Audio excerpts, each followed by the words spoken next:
Gospodine Kopiću, teških, iznimno tvrdih 90 minuta, a na kraju ste prvijencem Bogojevića u prvoj ligi došli do pobjede. Kako ste vidjeli ovaj dvoboj? Pa prije svega naš jedini cilj u ovoj utakmici je bio baciti se na glavu, posebno nakon onoga što smo odigrali u Vinkovcima i što smo rekli da je bilo ispod svake kritike, ispod razina naše momčadi. Danas smo odreagirali na pravi način, bili smo na apsolutnom maksimumu i sretan sam zbog momaka što smo dobili utakmicu. Vrlo odgovorno u obrani cijela ekipa, spriječili ste praktički Dinamo koji je imao jako veliki posjed da priđe vašem golu. Dinamo imao u prvom poluvremenu jedan jedini pokušaj u okvir gola, u drugom nešto više jer su pritiskali i lovili vašu prednost. Pa prvo poluvrijeme smo, ispričavam se. Prvo poluvrijeme smo igrali na najvišem mogućem intenzitetu, pressing po poziciji, u zoni na svojoj polovici. Drugo poluvrijeme jednostavno na tom nivou igrati fazu obrane je izuzetno teško. Znali smo ako Dinamovim individualcima damo i malo prostora da ćemo biti u problemu. Sa protokom utakmice smo se spustili dublje dole i Dinamo je došao do nekakvih prilika, ali mislim da nas je generalno nagradilo za sve što smo dali u ovoj utakmici i za sve ono što nam se izdogađalo u svim ovim utakmicama do današnjeg, gdje zaista ni u jednoj utakmici nismo imali niti malu onu dozu sreće koja ti treba za pravi sportski rezultat, tako da kažem, uvijek se to negdje vrati i danas se nama ovdje vratilo.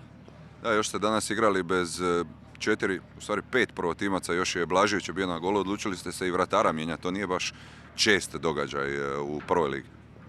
Pa nije često, prije svega Blažević nama brani dobro, znači ispričavam se još jednom, nije stvar da je loše branio, nego jednostavno protokom utakmica sve što je protivnik puknuo u gol ušlo bi ili u rašlje ili nekakav neobranjivi šut.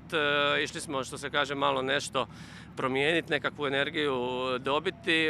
Marković je nama u onih prvih 6 prvenstvenih kola branio dobro, dosta nam je i donio i nije bilo nikakvog razloga da imamo problem ga staviti na gol i mislim da je odradio dobru utakmicu. Evo, došli ste do prve proljetne pobjede. Sljedeći dvoboj, što očekujete?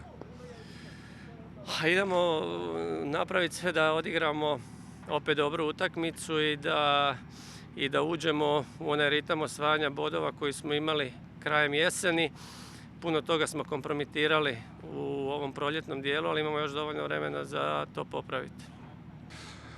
Gospodine Petev, teških 90 minuta danas. Dinamo je pritiskao, Dinamo je imao puno veći posjed lopte, veći broj pokušaja, ali niste uspjeli preokrenuti to vodstvo Slaven Belupa. Pa je, tako je bilo. Ja mislim da smo bili bolji danas. Šteta je da smo opet primili sa 2 udaraca ili 3-2 gola. Tako da smo odradili grešike i prije jedan i prije drugi gol. Ja malo sreće je to falila, ali u sportu ne samo u nogomet moraš imati malo sreće.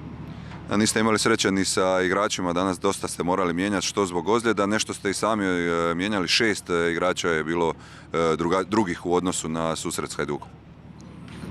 Pa je, tako je, imali smo drugi zamisao, ali zbog ozljeda je ispalo jučera Sosa.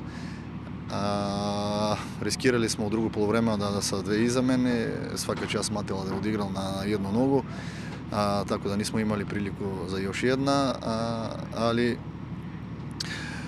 opet, ja kažem, ja uzimam svoju odgovornost, ja sam jedino krivac za to. Upali smo u neku krizu nakon Lokomotiva, po meni je sad ne mogu to odgovoriti, ali to se vidi malo sa velik pritisak igraju igrači, puno grešaka individualno imamo u to, ali ja opet kažem, ja mislim da smo danas bili boljih. Šteta je da smo primili 2 gola sa 2 ili 3 udarca. Rijeka sada u ovom trenutku upravo igra sa Osijekom. Ako to uspiju dobiti, otiće na 8 bodova sa ovoliko kola do kraja. Kakve su šanse Dinama?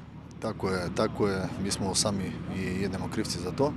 Ali vidite, dok je matematički je imao još nada, mi ćemo pokušati